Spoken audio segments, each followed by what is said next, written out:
Հիմա Ադրբեջանը չի փորձի ամերիկյան ներկայությունը կասկածի տակ դնել կամ տորպեդա հարել ինչ-որ մի բան, բայց նա հասավ նրան, որ հայ-ամերիկյան ռազմավարական համագործակցության այդ փաստաթղթում կանոնադրության մեջ, խարտիայի մեջ հստակ ֆիքսվեց, որ ԱՄՆ-ն եւ Ադրբեջանը փաստորեն միասին իրականացնում են ծրագիր, որը ապահովում է Նախիջևանի եւ Ադրբեջանի միջև անխոչնդոտ կապը։ Այսինքն Հայաստանի տարածքով անցնող հաղորդակցությունը դառնում է Ամերիկայի եւ Ադրբեջանի պարտավորություն ապահովել դրա անխոչնդոտ լինելը։ Հայ-ամերիկյան փաստաթղթերում նման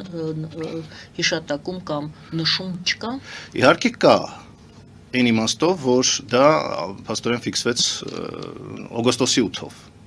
բայց առանձին պետք է փորձեին, քանի որ դա շրջանակային համաձայնություն էր, իրավական պարտավորություն չկար, հենց նախաբանում այդ մասին նշվում է, ընդհանրապես շրջանակային համաձայնությունները հետագայում ենթակային փոփոխության։ Բայց այդ փոփոխությունը չի արվել, ինչը ինձ հիմք է տալիս կասկածելու, որ սա հետագայում, ապագայում մենք դրա հետևանքները կիմանանք, եթե